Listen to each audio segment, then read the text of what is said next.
and then I pass you to Professor Nazarkin. Very well. We are in full strength, so we can begin as well. All right. Well, the first thing I asked Professor Nazarkin was, what time exactly is it in Moscow? It's 12. And yes, so you know, this underlines the fact that Moscow is always ahead of us. Just 2 hours.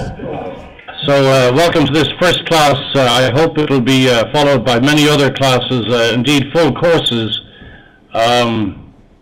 Also, when I spoke to Professor Nazarkin, he said, I can't hear you, and that's the first technique in negotiation, right? We can only hear positive. Well, we want to, yes. Absolutely. So welcome to all your students. Our students are just still taking their places. And I pass the floor to you, Professor. And then I'll introduce Professor Nazarkin. Okay, Mr. Murphy, thank you.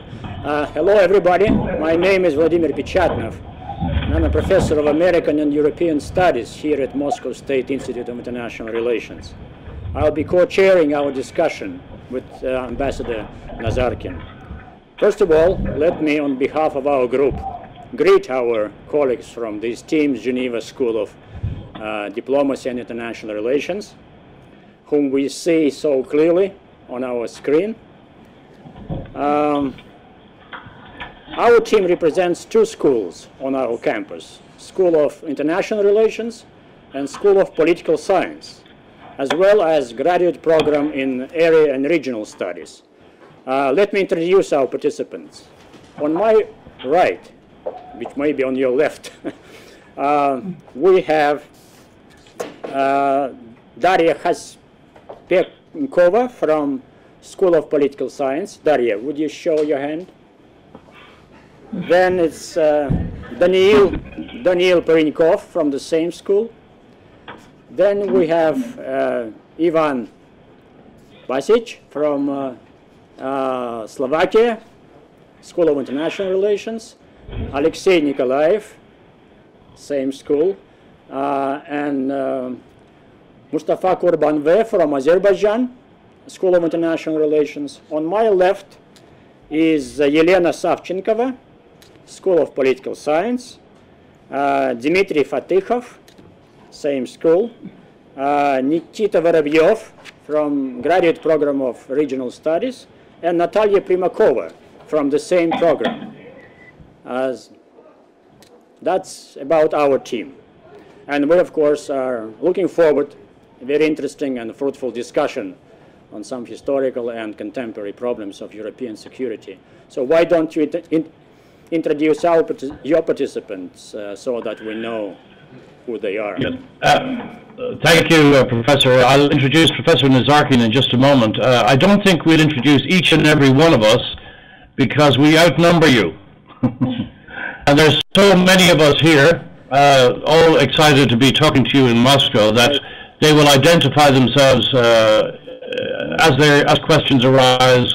They will give you their name and so on. That's better. We're all from the one school, of course, the Geneva School of Diplomacy, where our three main branches of studies are international relations, international economics, and international law. And I'm going to pass you to Professor Nazarkin. As you know, he's a very famous and very successful negotiator, his name being on the famous start. You over to Professor Nazarkin without any further delay. Professor. Thank you, Dr. Murphy. Well, before I introduce my group, may I ask you, Professor Pechatnov, to say a few words about yourself for our students. All right. Basically, I was both in the academic and diplomatic career for a while. I was a sort of accidental diplomat, but I served several years in Washington in our embassy there. But otherwise, I was with the Academy of Sciences all my life, doing American studies. In recent years, I switched over to the history of Soviet-American relations and the Cold War history. I wrote a couple of books on this subject, and that's basically my two-track of my scholarly pursuits. American studies and the history of the Cold War and Soviet-American relations. I hope. Thank you. Well, to what Dr. Murphy said already about myself, let me just add that I graduated from the МГИМО in 1956, and I had worked with the Foreign Ministry of the Soviet Union, then of Russia, before my retirement in 95. And now I'm a professor with this school. Now a few words about the group, about my group. Well, we have 24 students in the group. Unfortunately, not all of them, for various reasons, are present today. They are the students of the group are from 17 countries, from various parts of the world. We have students from Kazakhstan and Brazil, the United States and Ethiopia, China and the United Kingdom, Germany and Morocco, and so on and so forth. Well, I advise my students during or before their presentations to say a few words from which, well, first of all, to name themselves and to mention from which country they are from. Well, that's all about the presentation, Professor Pечатнов.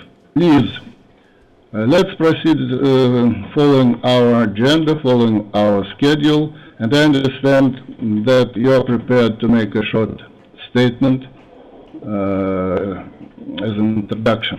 Yes, I will be happy to do so. In order to introduce the subject of our discussion, let me start with a very brief sketch or overview of historical trajectory of European security as a concept and practice since the end of the World War II, which happened in Europe exactly 65 years ago. Can you hear me well? Yes. Okay. That war led to a radical transformation of European security landscape. Destruction or enfeeblement of great European powers, emergence of United States and the Soviet Union as new major actors on European scene, and projection of Soviet military power and political influence into Eastern and Central Europe, which, let me remind you, was an unwanted result of Anglo-American strategy of letting the Red Army annihilate the main forces of Wehrmacht on the Eastern Front. So by the war's end, it was clear that the continent, the European continent, would be divided into Western and Soviet sphere. But the exact relationships between those two spheres was still obscure. There were hopes on both sides, including the Soviet one, judging by the new documents from the Russian archives. Hopes for sort of amicable division of the continent, which would leave both spheres open for external influences and cooperation.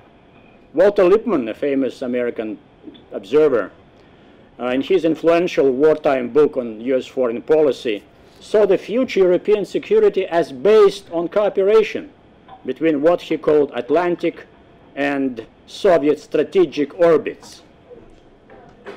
But such cooperation, as he and other proponents of this view understood, required certain degree of mutual trust and at least minimal consensus of this security order in Europe. Both of those things were soon proved to be lacking, and instead of amicable division of and open cooperating spheres, we ended up with a confrontational division and hostile and closed spheres of the Cold War, when Europe became divided into opposing military political blocs, roughly comparable in strategic resources. That was also a way of balancing the military balance on the continent, but it was a very expensive and dangerous way. because of the arms race and a danger of escalation of such Cold War crises as the one over Berlin in 1958-61. Besides, both sides by the late 60s came to believe that the other side was here to stay for a long time, and thus some mutual accommodation might be in order. Hence the beginning of European process, which, let me remind you, was started by the Warsaw Pact Treaty Organization in 1966, and then resulted into the European detente of early 1970s. Helsinki Act of 1975 essentially legitimized post-World War II political and territorial order in Europe. And even though for about a decade after its signing, the European process was stalling, then after, with the new Soviet leadership and the Gorbachev, the process got a new impetus, and by the end of the 1980s, as a result of Vienna and especially Paris, OSCE summits, both blocs began real cooperation in security, trade, economics, and humanitarian spheres. Closed spheres of influence began to open. Conventional build-up, mutual distrust, and the likelihood of large-scale offensive operations on the continent were greatly reduced by CFE treaty, while Paris Charter of 1990 affirmed common European values as guiding principles of the new European security.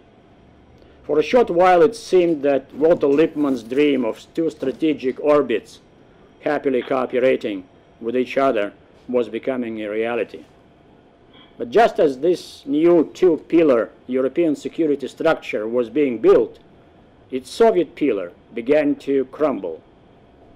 The reasons for this collapse were many, and I wouldn't go into this now, but the geopolitical aftermath of that event was monumental, comparable in scope to the aftermath of the World War II, a creation of a huge power balance in Central and Eastern Europe.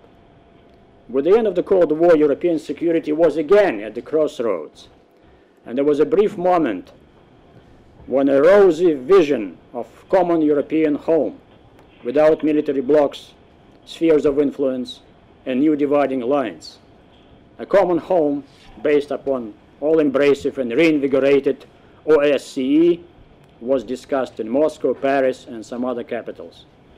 But another, easier and more familiar road was taken, the one of filling this vacuum with by NATO expansion, with OSCE gently pushed to a supplementary role in security sphere. This is how we've come to live with this NATO-centrist European security system, which doesn't only exclude Russia as a full-fledged participant, but has some other defects. So if there are no comments on my historical introduction, I invite everybody to discuss this current situation in great detail. How effective is the current security system in Europe and its main institutions in coping with the new challenges to the European security? How can it be improved? And what are the prospects for its future? These are some key questions, I think, for our discussion. So how shall we proceed? I suggest, Ambassador Nazarkin, you or some students on your side might be willing to begin. Thank you. Thank you, Professor Pечатнов, for your very interesting introduction, which definitely gives us a very good basis for our further discussion. Let me say just a few words before I ask somebody of our students to proceed. Well, usually in such discussions, people operate with words Russia, Europe, Europe, Russia. Is Russia a European country or is Russia Asian country? And that's why let me start with quotation as an epigraph. I'm going to quote our historian Ключевский, and I quote, historically, Russia, of course, is not Asia, but geographically, it is not Europe at all. It is a transitional country, and an intermediary between the two worlds. The culture has inseparably linked Russia with Europe, made it part and parcel of Europe, but the nature has put peculiarities upon Russia, which always attracted it to Asia or dragged Asia into Russia. So that's indeed dialectical definition of Russia. Indeed, Russia and Europe and Russia, it's a very big and important subject. The most devastating wars came to Russia from the West, from Europe. On the other hand, for many centuries, Russia has been connected with Europe with very intensive economic, trade, and cultural relations. The Second World War became the focus of this controversial relationship. Deadly enemies and allies, the Cold War, mutual interests to live in peace and security, mutual fears launched the Cold War, mutual interests stimulated detente, and then the end of the Cold War.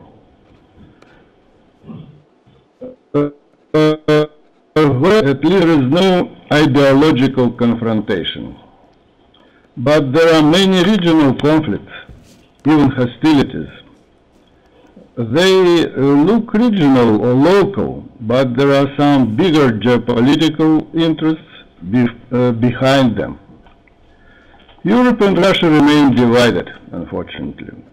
The reliable European security can be assured only on the basis of comprehensive approach, when all the players share security values in all dimensions: military, political, economic, and humanitarian. Well, that's all what I want to say at this juncture. And with your permission, let me invite one of our students to make his presentation on the first item of our agenda, European problems as a result of the Second World War and the Cold War. Fine. Mike? Where is Mike? Yes. I can sit here. Yeah, you have the floor. Thank you. But please don't forget, present yourself. I'm Michael McDonald, an American, been here from the United States. So I was going to talk about the European problems as a result of World War II and the Cold War. A lot was already mentioned, but can you still hear me? Can they hear me? Not very well, but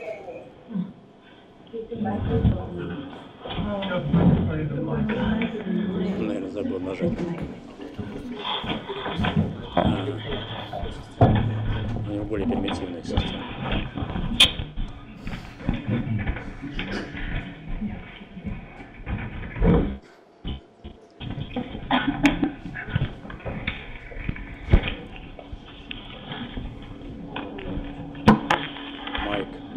Okay, so my name is Michael McDonald, in case you didn't catch it. I'm from the United States.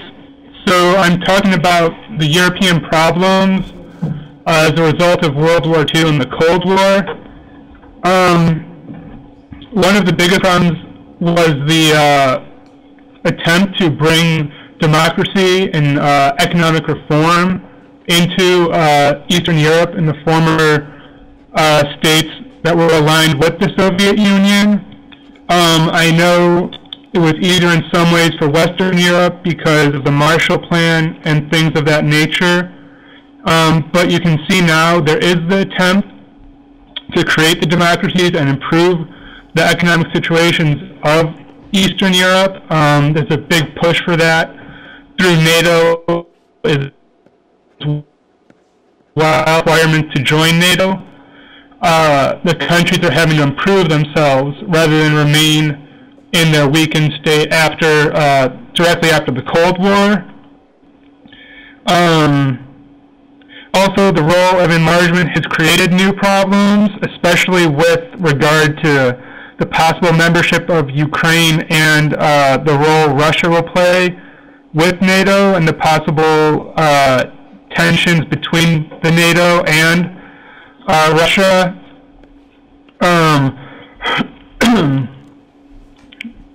Then the OSCE is also a security force, obviously, and contains other features, and there is many who are trying to rely on the OSCE rather than NATO, and that will also create some tensions between what alliance Western Europe and Eastern Europe and Russia will want to engage in. So that inherent tension is growing, and while obviously there's no hot issues with it per se, the tensions politically are growing, and that is again a result of the sustainability of NATO and the fall of the Warsaw Pact. So it's created another tension. And then really I believe everything else has been said that I was going to present in both professors' presentations at the very beginning. Thank you, Professor Pечатнов. I understand that somebody of your students would like to respond to Yuri Konstantinovich, why don't you take a microphone? Oh, sorry. Indeed, we have a problem. Sorry. So I invite some of your students to take the floor and on the same subject, European problems and results of the Second World War and the Cold War. Let us see. Anybody wants to respond to what Michael just said? Ivan. Hello everybody, good morning dear colleagues. My name is Ivan Benovic, I am from Slovakia, and I'm afraid I have to disagree with what Mike said when he said that there is a strong push for democracy in Eastern Europe and in the countries of the former Soviet bloc, because I think that even within the OSCE it is one organization that has two parts, the Western part and the Eastern part. And the values, the way of life, and the fundamental principles of the Western part and the Eastern part differ, because in the Western part we have such values as democracy, rule of law, equality, liberty, but in the Eastern part these values are slightly different, and democracy and the rule of law are not as important. And that's why even in this organization, even in the OSCE, as far as the OSCE is concerned, it is quite difficult to find a consensus, and unfortunately in many cases a bilateral consensus is found instead of a consensus within the organization, as it was the case, for example, after the war in South Ossetia in 2008, when the main agreements were made between the Russian president and the French president, and not within the OSCE, which proves that the OSCE is not a very effective organization. And even if we take a look at the history, during the Balkan crisis, the OSCE was not able to find a consensus. It was not able to solve the conflicts in Moldova, in Nagorno-Karabakh, in Chechnya. And I think that the main mistake of this organization and the main mistake of the Western view is that everybody wants democracy. And this organization makes this mistake that it tries to implement Western values in the non-Western world. They try to promote free elections, but they do not want to take into account whether those people in those countries really want these free elections. Because in order for free elections to be effective, the grassroots, the people, have to wish it. They have to understand what a democracy is, and most importantly, they have to have realistic expectations after they have to know what to expect after elections, because due to the Western democratic propaganda, people in these countries think that after going to the polls, their situation will sharply improve, and they will be like in the West in a couple of years. And this does not happen, and as a result of their unrealistic expectations, they tend to vote for the best orator who promises them a paradise on earth and who eventually can plunge the country into even more deeper crisis. That's why I think that the democracy is not the value that the West should pursue in non-Western countries. And this is the reason, I think, why the Western organizations are not effective in keeping peace, because they are, by non-Western countries, they're perceived like as a tool of the West to pursue its own interests. For example, the European Union and NATO have also their peacekeeping missions, let's say, in the world. The NATO has its peacekeeping missions in Kosovo, in Afghanistan, but these peacekeeping missions are exactly peacekeeping missions. So that means that they just keep peace, and their aim is to prevent the situation from getting worse or to minimize the number of violent attacks. And their aim is not to solve the conflict. That's why I think that these organizations are ineffective, and we need a new global architecture. Thank you. Thank you very much. Before I invite anybody else to speak on the same subject, may I remind all of you that in view of limited time, please speak within 3-4 minutes, not more. Thank you. Now, may I ask our students, Mike, first of all, will you respond to the previous speaker?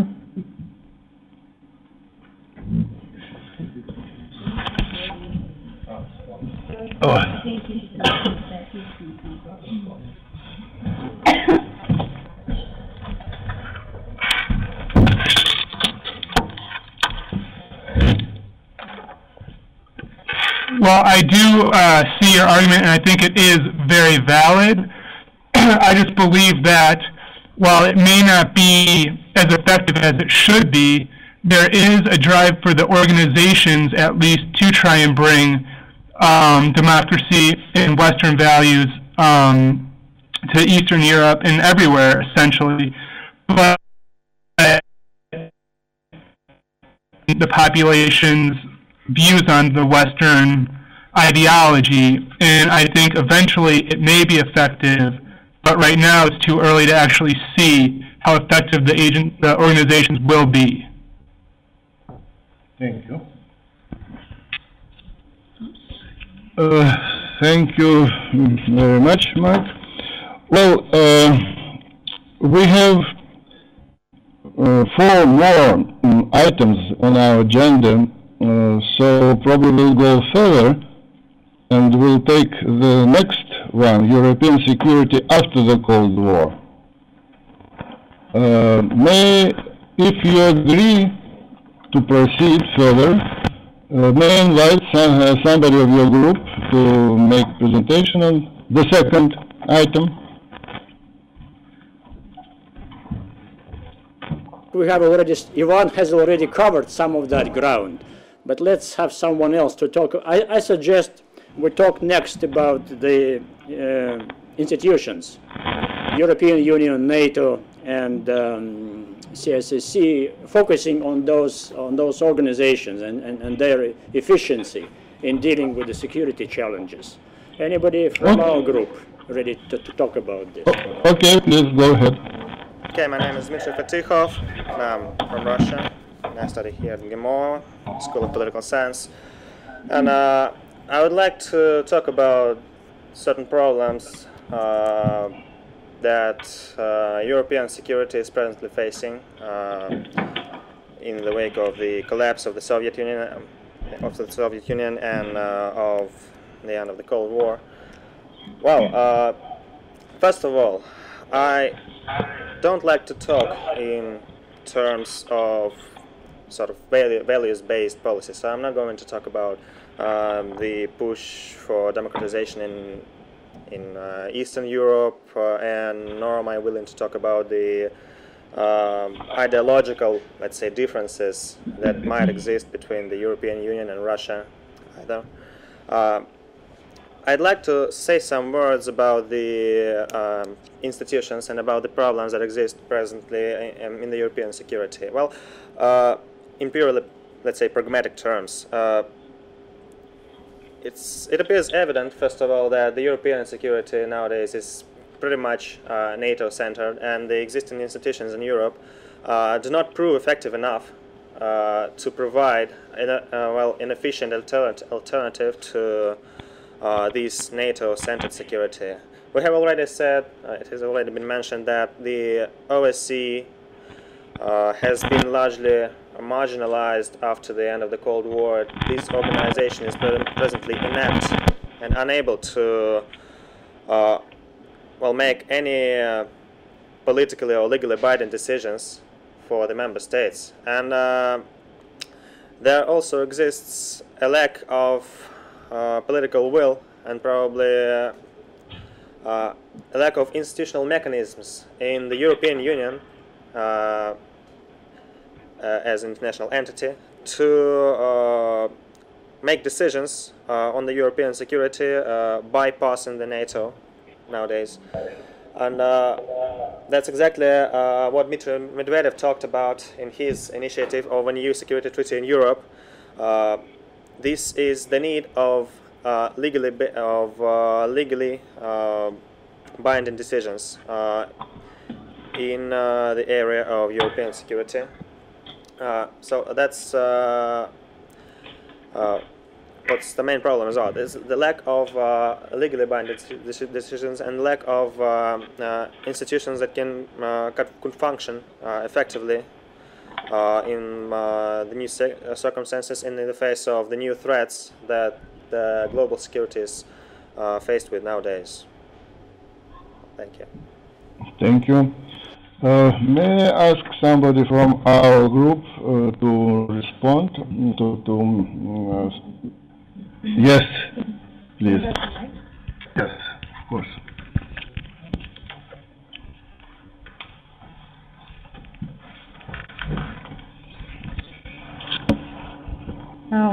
Hello, Marisa Kyriakatou from Greece. I think I have to say something, some elements about the European Union. I don't disagree with what you said before, but in my point of view, after the end of the Cold War, the major development after the end of the Cold War for European security was the emergence of the European Union as a security actor in its own right, and the emergence of the EU has profoundly changed the institutional landscape of European security. What you said about lack of mechanism and the non-efficiency of the European Union concerning European security in general, I think I have to disagree and remind you that the European project has all along been motivated by the desire of peace since the establishment of the European Coal and Steel Community back in 1950s. Which, as a mechanism, the European Union promotes peace by indirect means, and the intention is to ensure peace among all European states through interdependence and economic interdependence in particular.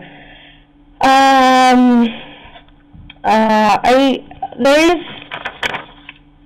the most important mechanism which EU activities are directly related is the common foreign and security policy and the European strategy, the European security and defense policy, under which the so-called Petersburg tasks were established back in 1997. And it was the EU's initiative to promote stability for Southern Europe in 1999 after the war Bosnia and after the war in Kosovo. But it wasn't only the EU's initiative, which is important. The whole program involved other countries as well. So, and of course, with the cooperation of NATO.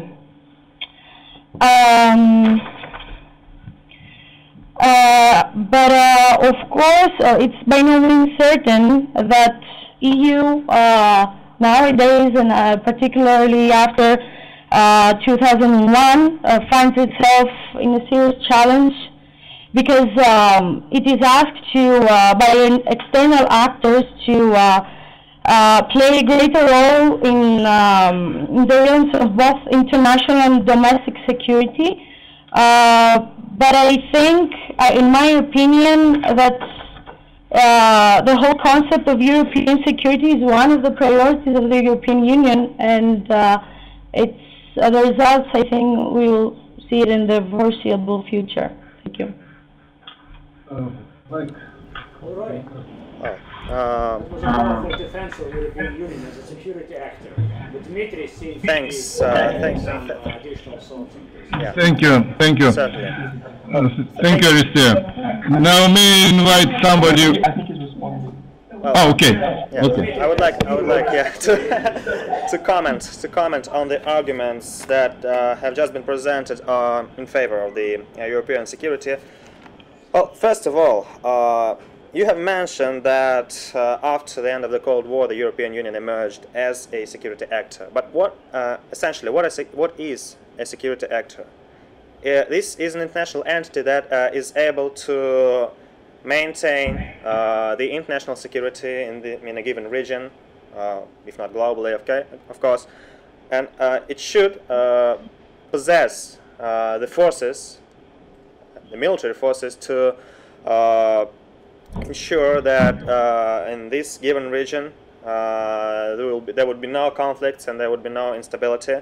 But does any such force exist presently in the European Union? Does a European Union has its own military forces? Not really, because so far in the European Union there have been only agreements on the principles of European security, with no concrete legally binding decisions as to how the European countries would provide the forces to ensure the European security. And you have also mentioned that the main goal of the European Union presently is to provide security by indirect means. I am not sure which means you are talking about exactly, because so far all the European attempts to maintain security in Europe has been in large part failures. The European Union failed to prevent the war in Yugoslavia. It ended after the second NATO intervention, which was made without a sanction of the Security Council of the United Nations. The OSCE, as a security organization, failed to prevent the escalation of conflict in Georgia, because all the OSCE observers could do in that situation was to withdraw from the area of conflict, not to get hurt. Well, so essentially, I believe that as an independent security actor, which would be independent primarily from the North Atlantic Treaty Organization, the European Union has still a lot of work to do and a lot of decisions to make, important decisions to make, in order to become such an actor. So that's my point. Thank you. Thank you very much.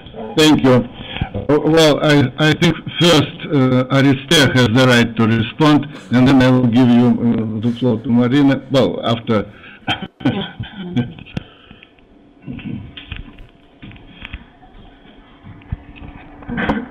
Okay. So, well, I agree that many mistakes were made, and of course,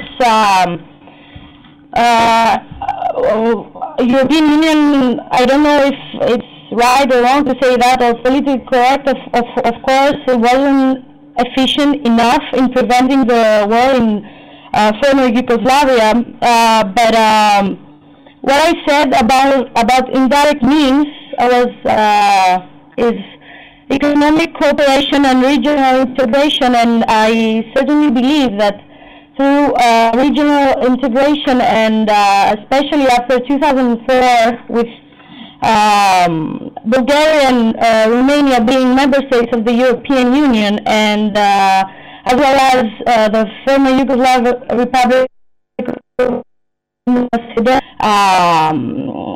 candidates for membership, I think the European Union is struggling very much to achieve stability in the Balkans in particular.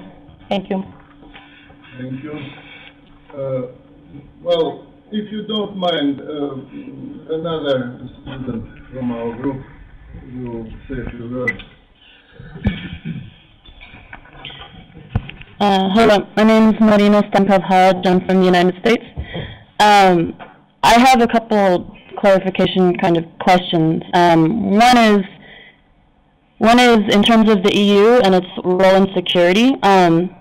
The 60,000 strong European security force that was proposed recently, some people envision that as maybe in the future being the security arm of the OSCE. I'm wondering what your thoughts on that are, and if that's a possibility in the future. And also in terms of NATO expansion, one of the key roles of the OSCE is early warning, and in former Yugoslavia, Moldova, as well as many other places, that's been a role. And NATO has expanded itself as providing the security forces in the meantime for the OSCE to perform these tasks. I'm just wondering what your thoughts on both of these topics are. Thank you very much, Marina. Probably somebody from your group will take it. I'm sure someone will respond to this. Two questions, if I got it right, from Marina was, first of all, our view of the military component of the European Union, its prospects and possible role, and secondly, related to NATO expansion, how do we view it here from Russia? I'm sure our participants would like to say something about this. Who is the first to speak up? All right, Ivan. But please keep. Don't forget about the time factor. I'd like to answer the first question about the secret, about the military forces of European Union or the West that should constitute the basis for the military of the OSCE, and I think that's I have to reiterate my point, and that's precisely what we should not do, because these military forces or something like that would be viewed as a powerful tool of the West in non-Western countries, and it would provoke an opposite reaction, and I think it could just worsen the conflict instead of improving it. Thank you. Thank you. Somebody from our group? No? Okay, Marina. Just a quick response. In terms of the forces, the EU forces, the possible EU forces, that's kind of what it seems like most people on that side are in favor of less NATO and more, maybe it's the only alternative at this point would be EU, stronger EU forces. Would that be preferable to continuing NATO? I mean, maybe it's just the lesser of two evils, but just a question. Thank you, Marina. Any responses from your side? We can't hear you very well, so please keep the mic properly and tell your participants to do so, because we don't hear you very well. The last speaker was almost unintelligible. Does anybody would like to respond from your side? Oh, I saw it. Okay, as concisely as possible. If the two options are continuing NATO or a European security force, of those two options, would one be more preferable than the other? That's an interesting question for us. Which option, that is the military component of European Union, the European Union as the main actor, security actor in Europe, or NATO? Which option is more acceptable for us? I guess that was the question, right? More or less. Yes. Which is more preferable from our point of view? I can give you an official reaction, but I think we're mostly interested in what students have to say. Yes, please, Nikita. Hello, everyone. My name is Nikita, as Nikita Khrushchev, pretty much. Yeah, that's quite an interesting question presented by the previous speaker, and I would say that, in my personal opinion, European military component would be much more acceptable for Russia than NATO expansion, but I neither think that it's possible for the EU to effectively use this military component, since we could recently see that even European economic cooperation has many drawbacks and is in many ways ineffective. It's much more, I believe, it's much more difficult to cooperate in the security area, since it requires many resources and much more agreement between the European states. As regards NATO expansion, of course, Russia is our country is really unwilling to see that in the future, because nobody pretty much likes when somebody gets in your backyard, and recognizing. I mean, it's still hard to accept for Russia that former Soviet states and present CIS states can join the Western Bloc and be one of the resources of the North Atlantic Treaty Organization. That's my opinion on that.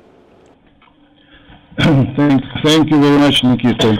Well, as far as already NATO issue was touched upon, and I suggest to exchange views on this particular issue, but keeping in mind, first of all, that yesterday and before yesterday in Tallinn there was a ministers' meeting of 28 members, and from my point of view, this session was very interesting. And as a matter of fact, the debate encompassed three main views. First, NATO should remain a regional military alliance that focuses on the territorial integrity of its member states. Second, NATO is primarily a regional military alliance, but should also be used for humanitarian intervention if its member states decide to do so. And third, NATO is more than a regional military alliance.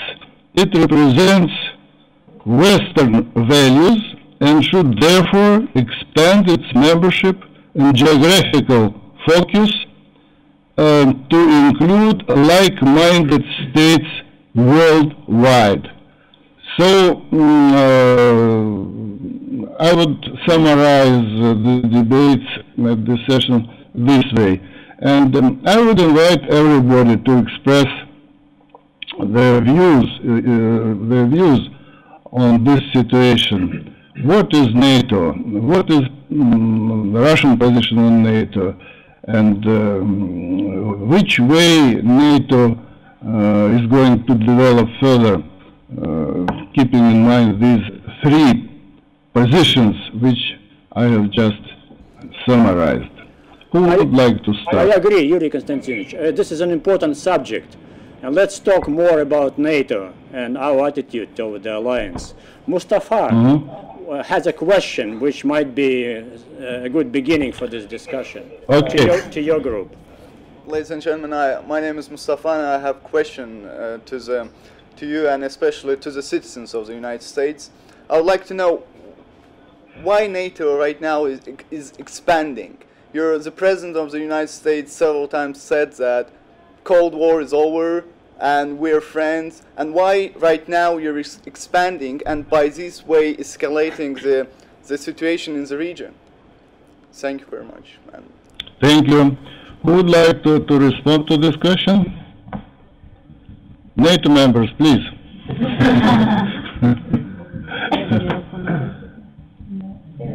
Sorry, did you? Yes, sir. He's getting the mic. Mike.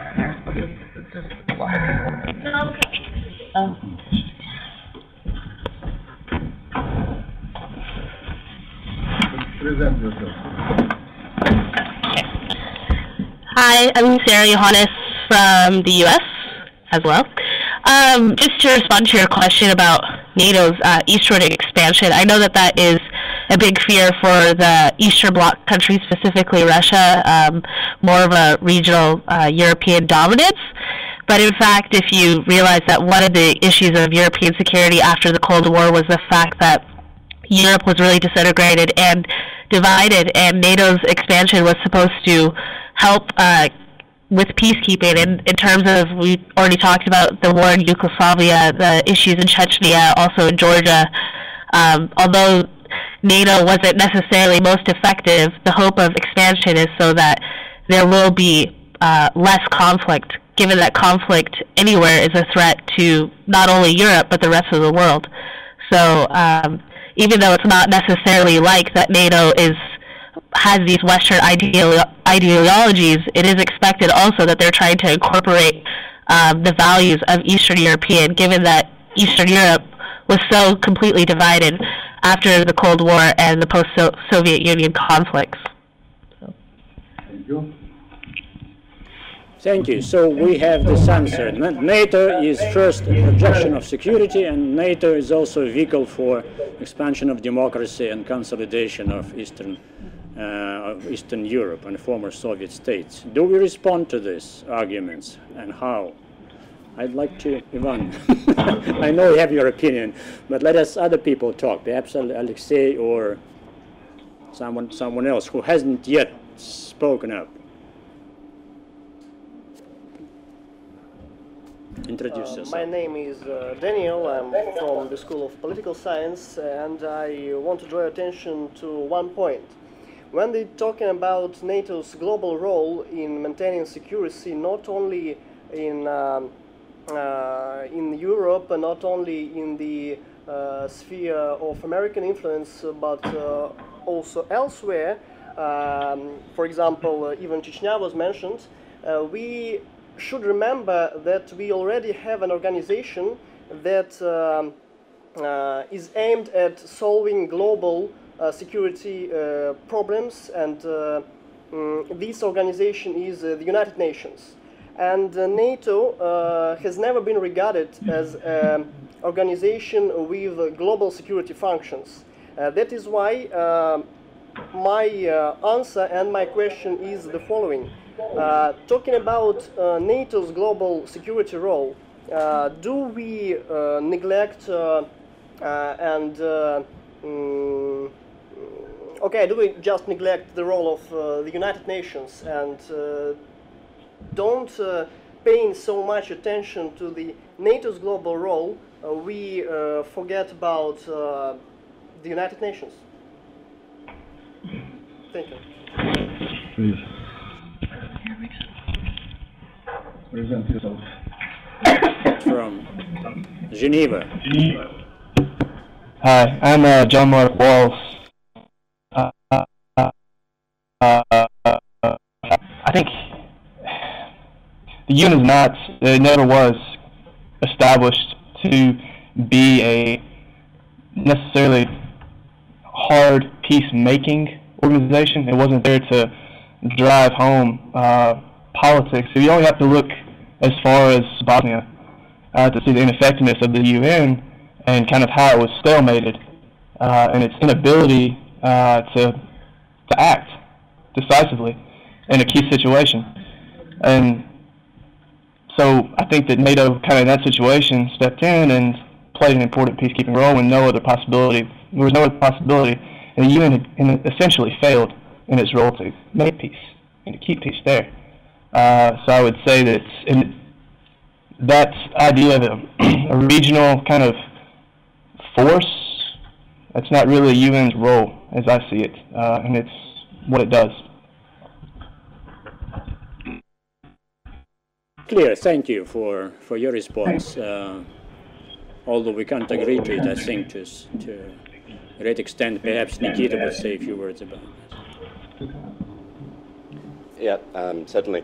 Yeah, I also have some arguments in favor of the position of my colleague. And first of all, I have to say that sometimes, even though the UN is indeed sometimes ineffective, that does not mean that any other institution or body can unilaterally take that responsibility of establishing and upholding security and can, again, as I said, act unilaterally, ignoring the interests and the positions of other members and institutions. And furthermore, apart from ignoring the UN role and the UN capacity, NATO also, by its actions and by its policy of enlargement, undermines the role of other regional organizations. We also have to remember that we have an organization of collective security within the former Soviet states, and these organizations also have their responsibility, and they are also capable of resolving conflicts within their scope of action. So that's why these unilateral actions are harmful in two ways, actually.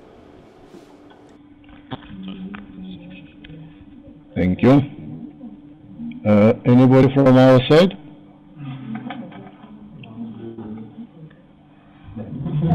Yes. No. Please. I just have a question.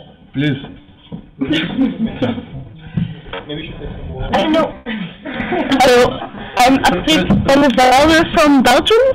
What does exactly mean with unilateral? You mean with not with ignoring the UN, or what exactly do you mean with unilateral? Yeah, thank you. Yes, I mean ignoring the international community, right? Ignoring other members of the international community, because, for example, the UN Charter does allow regional organization to act when sanctioned by the United Nations, but NATO also often acts without this particular sanction of the UN and the Security Council in particular. Okay, that's true, of course. The UN should be listed too. Yes.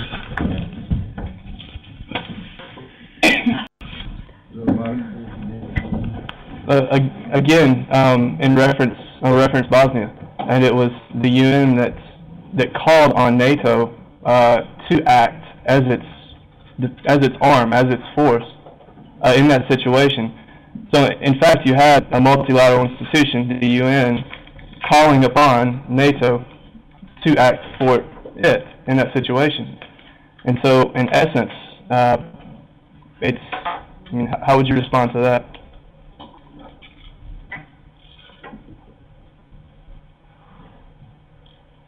Well, that's where United Nations and NATO were cooperating, and NATO was acting. Did get some kind of a mandate from United Nations, and that might be a formula for the future. But in many cases, like Kosovo, there was no mandate.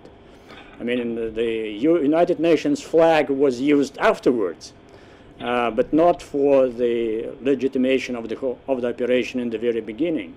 So there must be, we should be thinking about some new ways of coordinating these activities. We don't want to reinvent NATO, or to, it's a fact of life, and we cannot, I think, shrink NATO back to the 16 or whatever, but we should find some ways by which United Nations, our regional security organizations, and NATO would be cooperating effectively. It's not easy. It takes a lot of imagination, I think, and some real homework and discussion between experts on all the sides. Let me, if you don't mind, Alexei would like to say a few words about the new Russian initiative on this European Security Treaty. Yes, good afternoon, ladies and gentlemen, Mr. Ambassador. Actually, it's a great pleasure for me to take part in this conference. And before I get to the main point of my today's presentation, I'd like to agree with my colleagues that the security system in Europe we now have is absolutely inefficient, especially when we speak about the Organization for Security and Cooperation in Europe. And the conflict in Caucasus, I mean the conflict between Georgia and South Ossetia, demonstrated all its weaknesses. Firstly, it cannot settle conflicts, regional conflicts. It cannot prevent wars, and it cannot act impartially and react promptly in case conflict has broken out. And in this context, I think that the initiative of President Medvedev is very topical today. He introduced this initiative in June 2008, but it became more interesting and I would say crucial after the war in 2008. Firstly, it covers the whole North Atlantic region, and it creates a new security system, a really comprehensive security system, and in this system none of the states can get profit at the expense of other states. And to be more specific, I'd like to present you 5 most important points of this initiative. And I'd like to remind you that the draft of this treaty was ended in November 2009 and was sent to the heads of the most influential organizations, states, and blocs. Yes. Firstly, as I have already mentioned, President Medvedev declared that a new security structure should be absolutely indivisible and equal, and nobody can get profit no matter how strong or how big the state is. Then signatory states to this treaty, possible signatory states, cannot take measures against the parties to this treaty. And what's also very important, none of the states can give their territory, its territory, for military bases or other military purposes. And signatory states can observe the aggression against one of the states to be the aggression against itself and supply another party with weapons or the help it considers to be useful in this situation.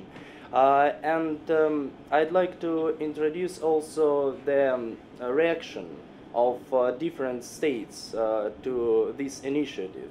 Firstly, on the one hand, the United States responded with restraint, and actually I can understand this reaction, because the United States don't want and cannot accept it, because it limits its influence in the North Atlantic region and puts them into the shackles of the new security system. But on the other hand, many European states, including NATO states, for example Germany, they expressed their interest in this initiative, and they are ready to discuss the substance of it, and it's very important. And in my opinion, I think that this draft of this treaty, this initiative of President Medvedev, is a very important step on the way to the really comprehensive and equal security system in Europe. Thank you. Thank you very much. It is indeed a very important and interesting question, and we already had the chance to discuss at our classes President Medvedev's initiative. Anyway, I understand that our students have a number of questions and comments on this initiative, on this proposal, and I understand that one of them is on my right.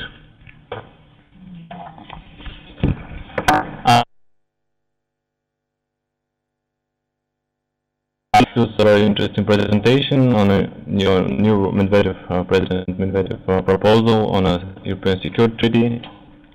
As we see that the West received the proposal with suspicion. It was divided that initially only the US and UK Baltic states and Poland openly showed their rejection, and other European countries, so like Italy, Germany, France, expressed interest to a more or lesser degree. And now we see that a lot of discussions that where we should discuss this proposal. We should be, and the main argue that this arena could be the OC, and as you know, Kazakhstan took rotating history of OSCE. The country, the charging organization, is Central Asian States and the former Soviet Union. So Kazakhstan intends to strengthen the role of the OSCE in European security architecture in the context of a Russian proposal. And today the concept of European security includes not only the traditional Europe and Euro-Atlantic side, but also the vast expanse of Eurasia. Kazakhstan therefore intends to take a Central Asian perspective into account when discussing the major issues of the European security. And of course a lot of discussions on would be China be invited to this conference as a participant of a European Security Treaty, as also as Japan. And in this event, Kazakhstan proposed to hold the OSCE summit this year, where the summit agenda might include such themes as the current status and future of Euro-Atlantic and Eurasian security, including the discussions of a new treaty on European security. And what do you think about it?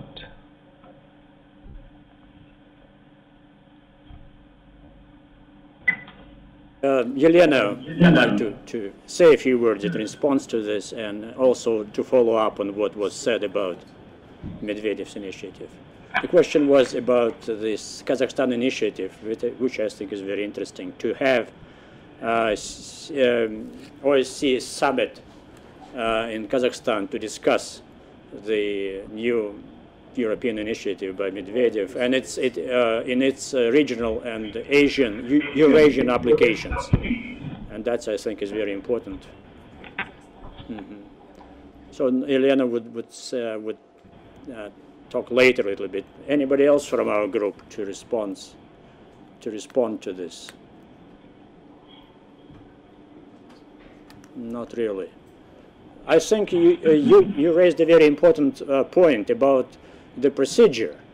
I mean, one thing is to have the very good principles which were described by Alexei and Medvedev's initiative, but it's their implementation and negotiations and finding some mutual interests and agreements, specific agreements on this is quite different. And that will be, I think, a very complicated process in which I agree Kazakhstan, among others, should play an important role, and we should think more about the impact of that possible new structure on the situation, on the security situation in Asia, and role of China, which you mentioned. But, so this is all on the agenda, and I think we should discuss it in a greater detail. But Elena is now ready to say a few words.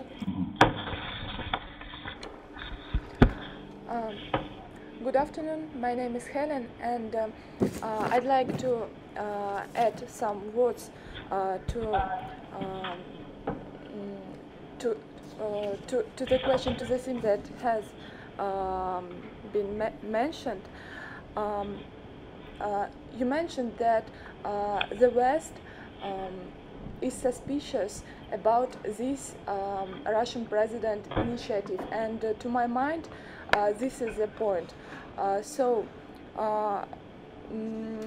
Many initiatives are met with suspicion, whereas they require detailed, they require to be considered in detail. So this initiative needs to be closely explored, and there is a widespread opinion in the West that Russia aspires to explode the divisions amongst in the alliance amongst the European countries, and the divisions between the US and the European countries, whereas all we want is to create a secure European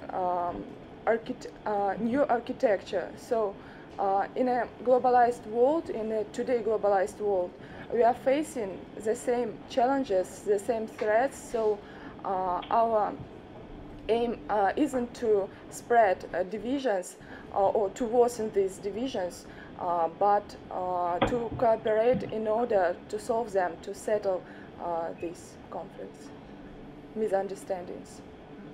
Can I also comment? Yes, and perhaps Dmitry would follow up shortly on this. Yep. I would like to comment on the Medvedev's initiative as well.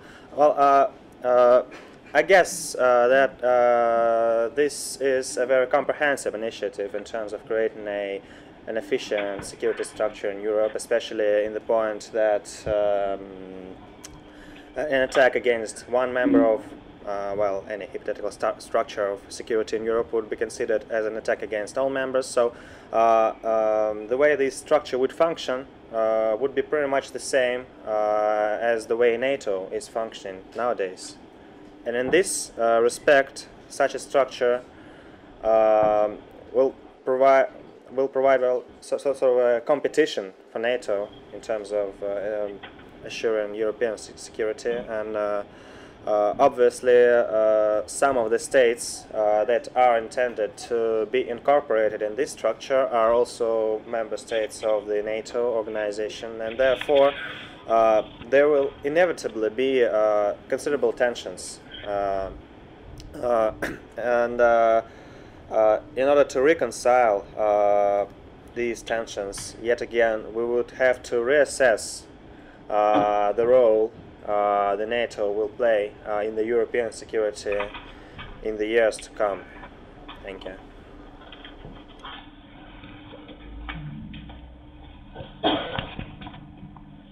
Thank you. Would you like to react somehow?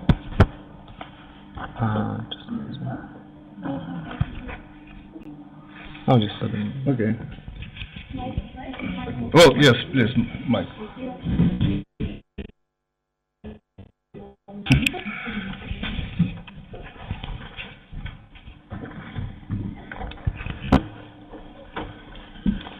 My only question is, if I heard the arguments correctly, is that we talked about suspicion of NATO from Russia and former Russian allies.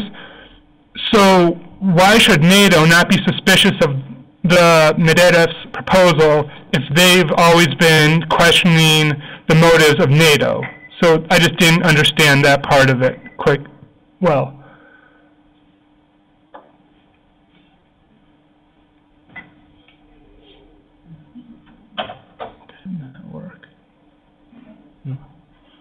suspicious of NATO motives, then why shouldn't the West be suspicious of Medvedev's initiative? Anybody wants to comment on that? Yes, go ahead. Okay, I'll try to answer the question. My point is that President Medvedev presents a new global security architecture, new security architecture for Europe that will include all the members.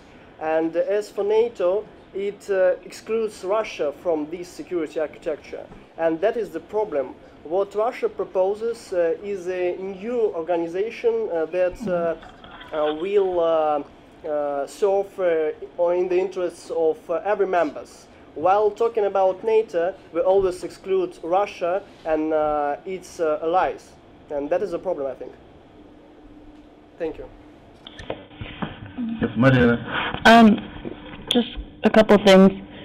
In terms of the OSCE and NATO, I mean, the OSCE has actually called on NATO itself, and we know that the OSCE includes the US and Russia, but it's called on NATO itself to withdraw its troops.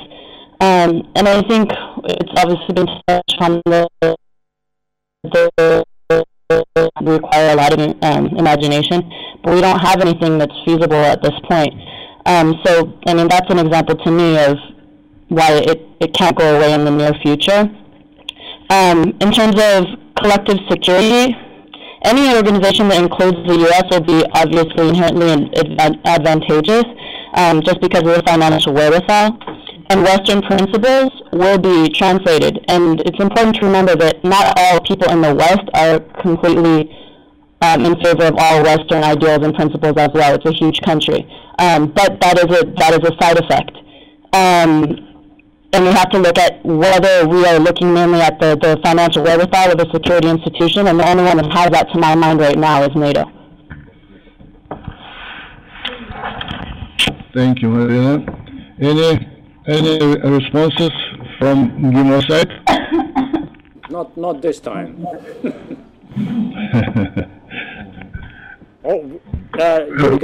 Perhaps we can talk for the little time which remains. We can talk about the future and some other problems which may be less controversial. Some common threats like problems like immigration and other humanitarian dimensions of European security, if you wish. We have a couple of people ready to discuss this, if you don't mind, or we are ready to, of course, to listen to your...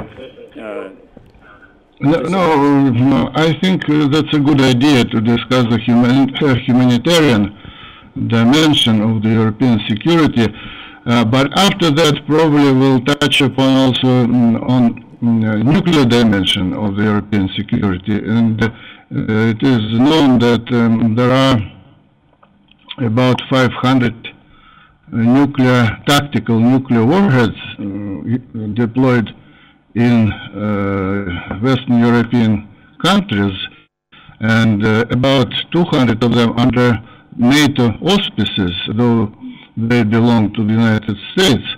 And as you know, nowadays there is a very strong trend in Western European countries against the presence of the U.S. Nuclear weapons on the European territory. Particularly Germany is the leader of this movement. So, but anyway, let's take the humanitarian dimension first, and then we'll proceed further. Please, you have the floor. Well, good afternoon, everyone. Well, we are going to concentrate in particular on human rights issues. Well, if you analyze the threats that are laid down in the European security strategy of 2003 and in the foreign policy concept of the Russian Federation of 2008, you will understand that they're practically the same.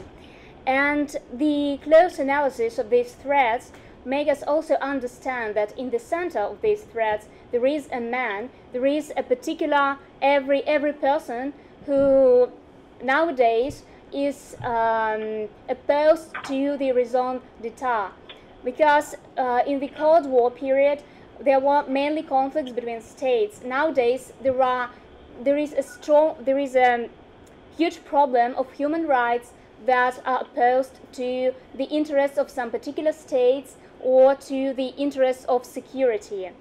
Therefore, we strongly believe that the close cooperation between the European states and Russia could help us resolve this problem more effectively, and probably we could even propose something just to solve these problems more effectively.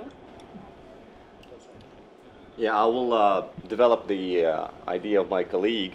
What we believe is that the threats of today, such as, let's take migration or human trafficking, are much closer to each particular individual and society as a whole. Thus, only investing in human potential can provide effective solutions, can help us to eliminate these threats.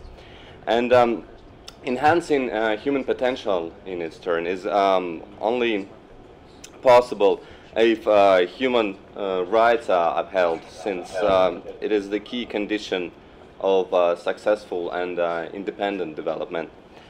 And so why actually it's Europe and Russia that should be on the forefront of this human rights movement? There are several reasons for that, we believe. First, European policy has always been human-centered, and we can go as far back as the Enlightenment era. And European respect for each particular individual is really impressive, for us at least. And what Russia can contribute is our profound experience in uniting society. The Russian Empire and the Soviet Union successfully managed to build a solid multinational, multi-ethnic society, which is quite resilient to the threats of today, we believe. And the feeling of solidarity is also widely spread in Russia.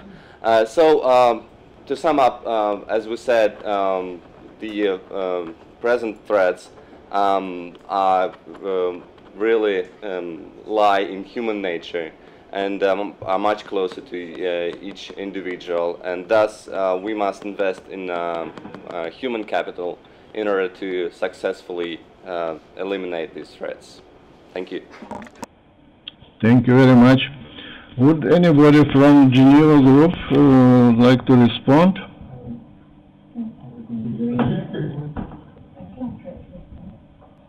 Oh, yes.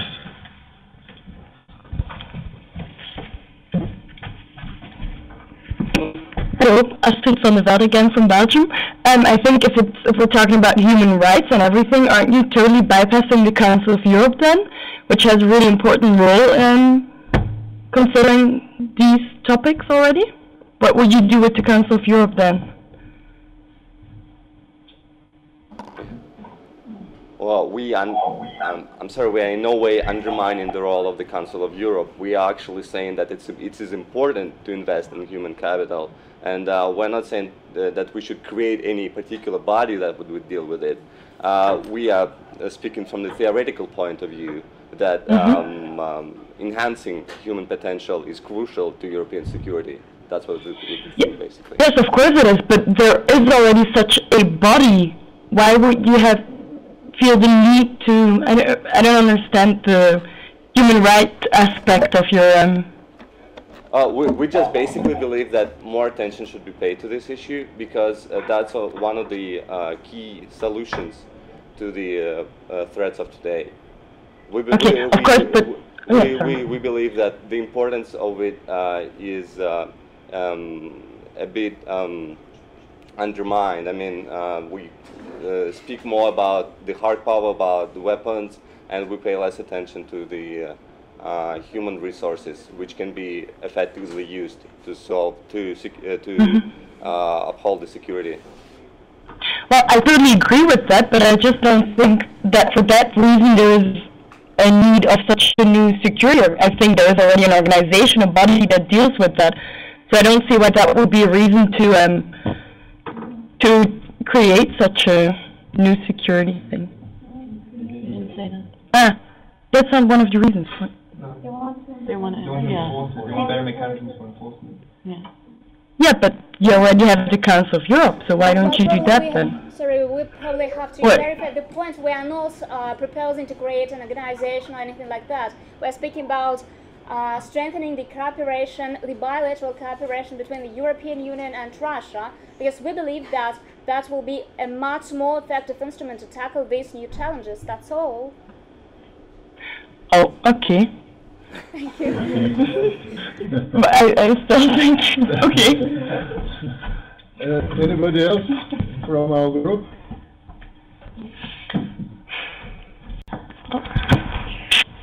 Well, thank you very much. I understand that we have no comments on the humanitarian issue for the time being.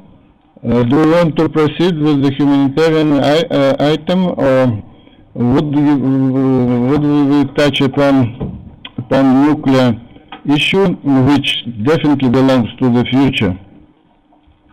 I think we have. I think we have covered enough of humanitarian dimension by now. So in the few minutes which remain, we can talk about some other things, including perhaps the nuclear factor. But first, I would like to give the floor to Mustafa, who feels strongly about one issue, which is directly related to our discussion, and he hasn't yet really spoken up. I understand we're pressed for time, so I will not make a report, just some theses.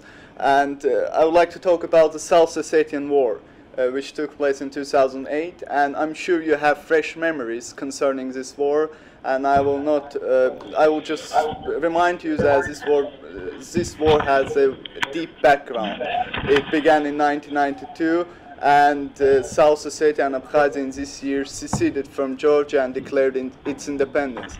And since then, the Russian Federation actively participated in the process of negotiations, trying to find a generally acceptable solution for all sides. We can't say that the Western countries actively participated in the process of negotiations. For example, the OSCE failed to resolve this problem or find some solution to this problem. And I think it's not Russia that should be blamed for the war in South Ossetia. I think it's Western countries, and the United States, first of all, is to blame for this war, because the United States helped Georgia to develop its military forces, and we have evidences. And I'd like to hear the opinion of the citizens of the United States concerning this matter, because you supported the Georgian side, you gave them weapons, and they started war, and they started killing their own citizens in the South Ossetia. I mean, the people who are living in South Ossetia are the citizens of Georgia who don't want to live under the control of Georgia because of this intolerable discrimination conducted by Georgian side. And finally, I would like to say that this war is not only a failure of the Saakashvili's government, as we already said, it's also a failure of the international organizations like OSCE, like NATO, and like the United Nations. Russia several times warned these organizations that there is a great possibility of a new war, but none of these organizations reacted or even tried to do something. So this is my point of view, and I would like to hear from the members of the NATO countries, especially from the citizens of the United States, concerning this matter. Thank you very much. Jean-Marc, would you like to respond to this challenge? Yes, please.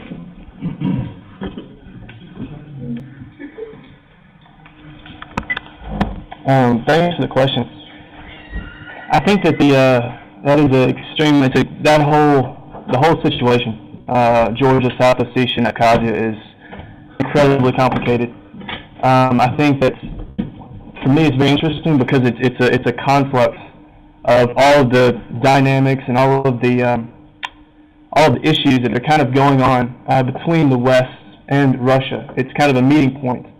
In 2008, it kind of all the tensions and everything kind of boiled over, as a result of all these underlying currents that had been going on for some time.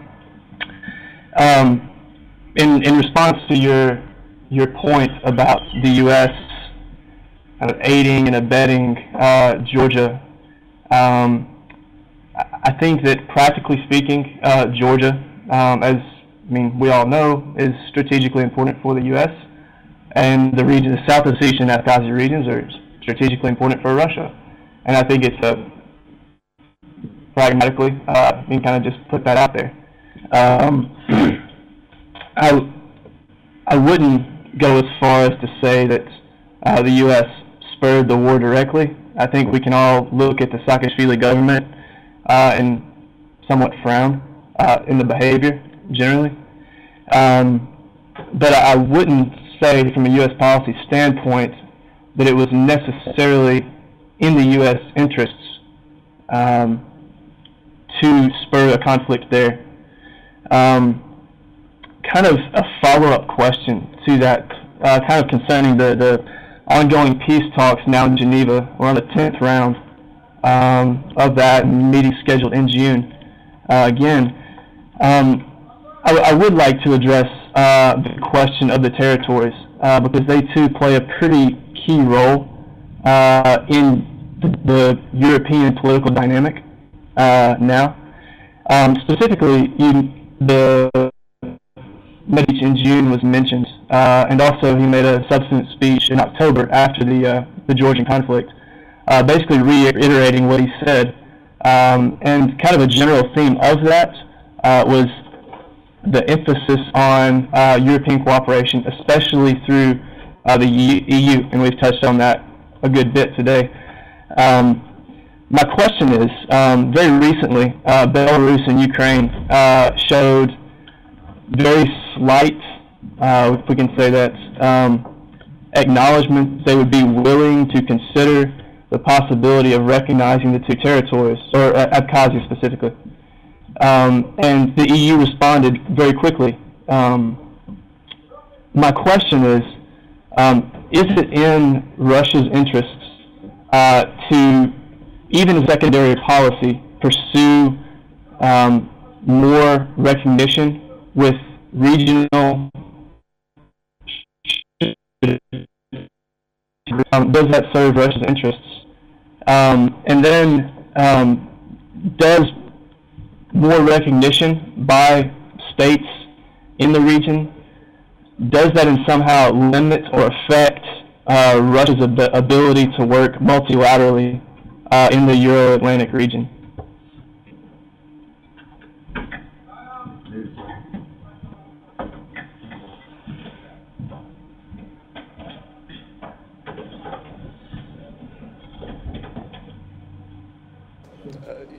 You know, Russian Federation as a member of Security Council just wanted to protect these people, because the way the Georgian army acted, it was unacceptable. And you talk about the strategic interests of the United States. If you have strategic interests, it doesn't mean that you should supply the Georgian government, and then the Georgian government starts the war. We're in the 21st century, we're not in the Middle Ages, and we don't solve our problem with the help of weapons. We should negotiate and try to find common solutions, but not with the help of war. We shouldn't kill each other. We're human beings, and we're living in 21st century, in post-industrial era. And Russia didn't want to recognize these territories. It was forced to recognize these territories because it didn't have other way. May I just quickly add to the point of my colleague and answer your actually question about the further recognition of South Ossetia and Abkhazia. I think from the diplomatic point of view, it's definitely important for Russia that others recognize these two regions.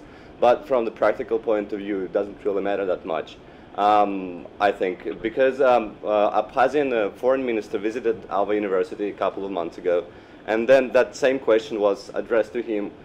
He said that we feel okay right now. I mean, since these two regions economy is fully dependent on Russia, and with this formal recognition of their independence from the Russian side again, this cooperation can go on more effectively. They do not need anything else, basically, and I think that's the main reason, the main point. That in particular, I'd like to ask Tom, Mike, and other representatives of the United States. You mentioned that Georgia is very interested from the strategical points of view for the United States. And my question is, why? Is it great democracy, for example, Georgia? I mean Georgia. Could you repeat that last sentence? Why does such a feature to you?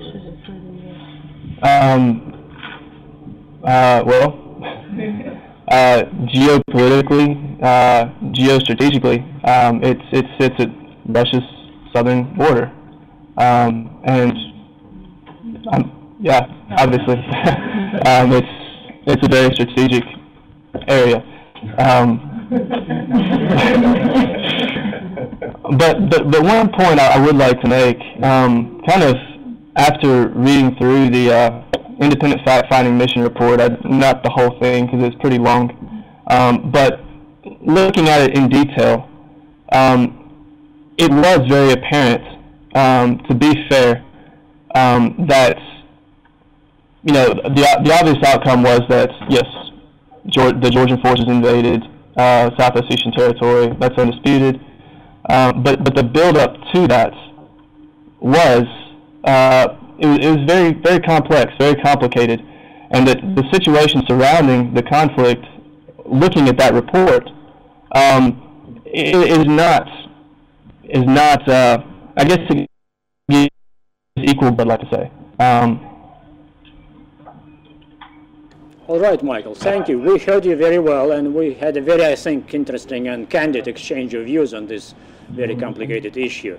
Let me, in conclusion, given Ambassador Nazarkin's interest in tactical nukes in Europe, we have Ivan, who is ready to comment on this briefly in the conclusion of our discussion, if you don't mind. Hello again.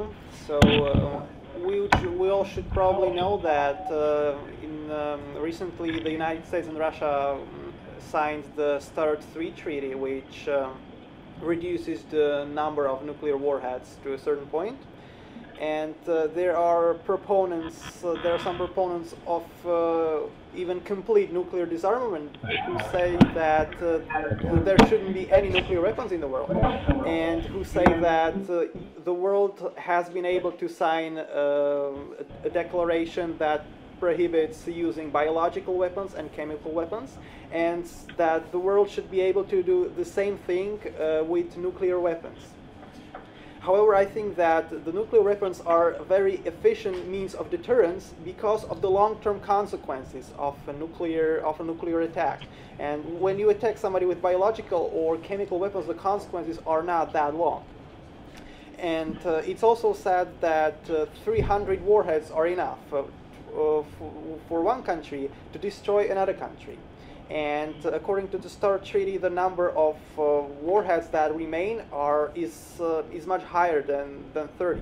However, I think that it has its sense, because if one country attacks another country using nuclear weapons, the first target the country will destroy are precisely the nuclear weapons of the second country. So there has to be a remaining for the second country there have to remain enough nuclear weapons in order to retaliate. So if the United States and Russia reduce the number of nuclear warheads up to 300, let's say, these nuclear weapons would lose the means of deterrence. And I think that it would be a great pity, because in my opinion, the nuclear weapons are a much more efficient means of ensuring stability and peace in the world than these organizations which we were talking about as the OSCE, NATO, etc.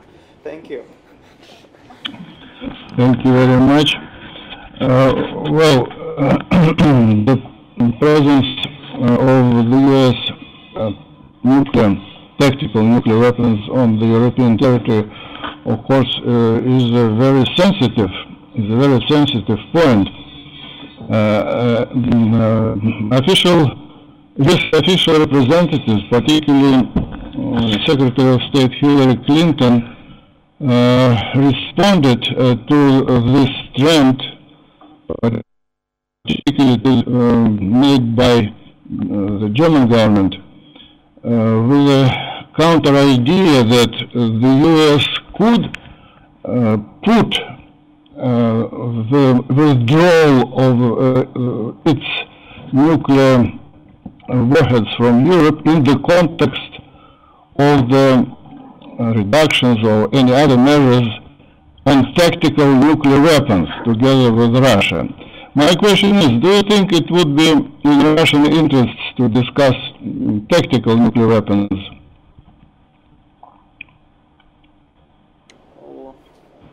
I think that from 1957, when the first satellite was coming to orbit, I think it's not very important where the nuclear warheads are, whether they are in Europe, in the United States, or in other parts of the world. It is possible to attack a country from any point on Earth. So I think that the number of warheads is much more important than the place where they're situated, actually. One moment. But tactical nuclear weapons deployed in the U.S. would have no military meanings if they are not deployed closer to their targets. But anyway, I would like to pass the mic to Peter. Hello, I'm Jessica Gerard. I'm from the United States as well.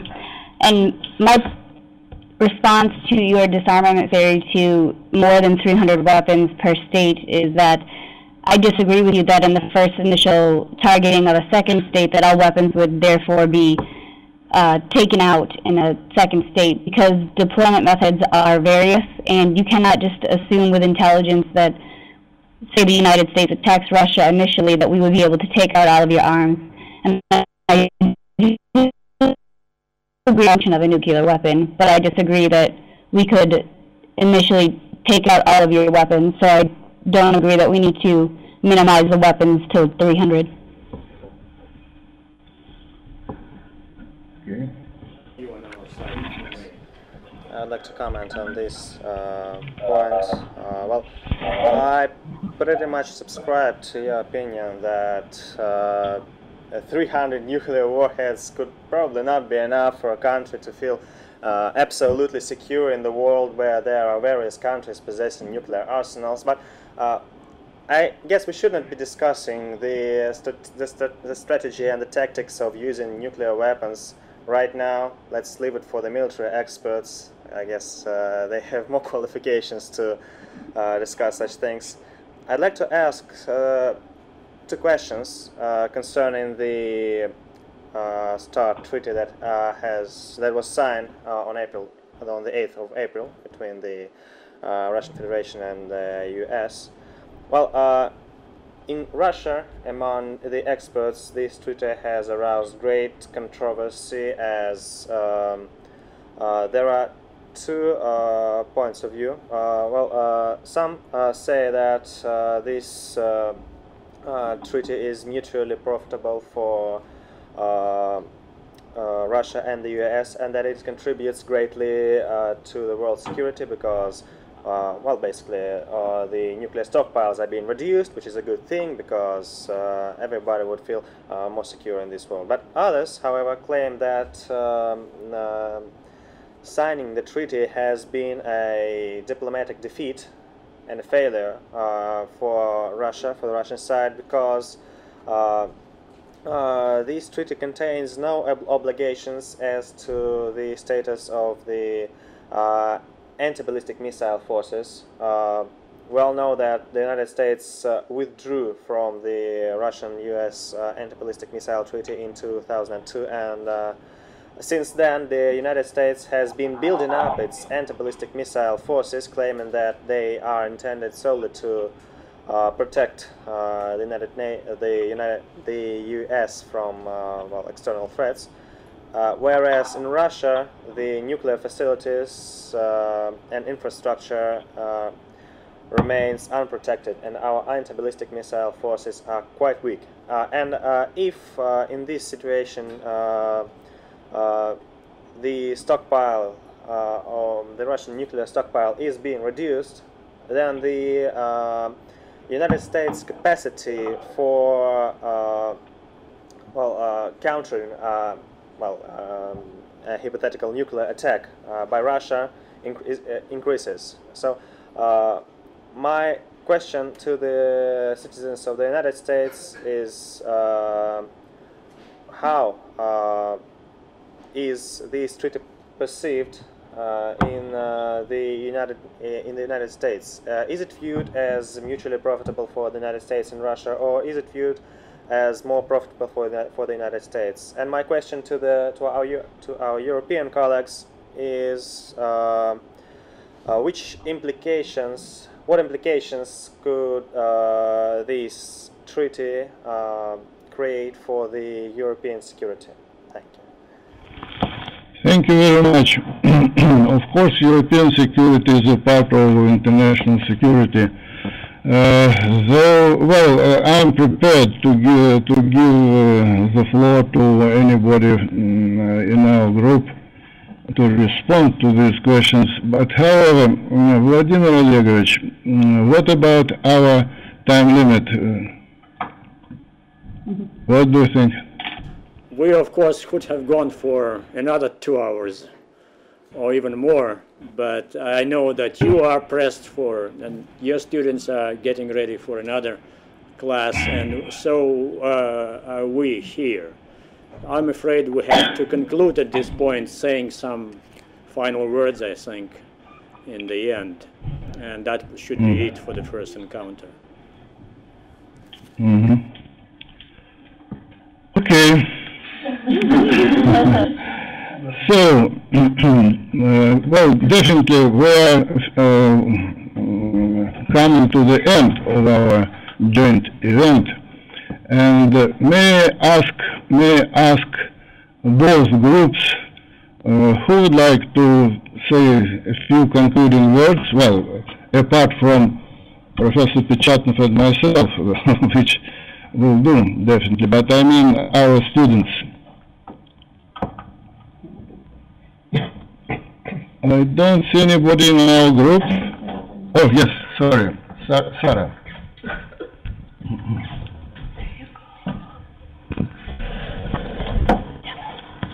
Okay, I'm Sarah again. I just wanted to thank you all for your time today and your contributions.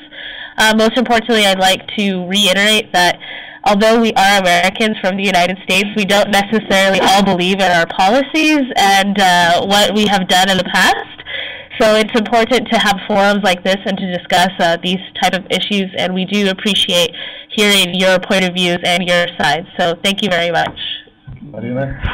On another thing, just to back her up on that last point, I think that it's important to realize that, like Russia, the U.S. is a very large country, and as you can see from the current administration, there's a lot of different representations within that.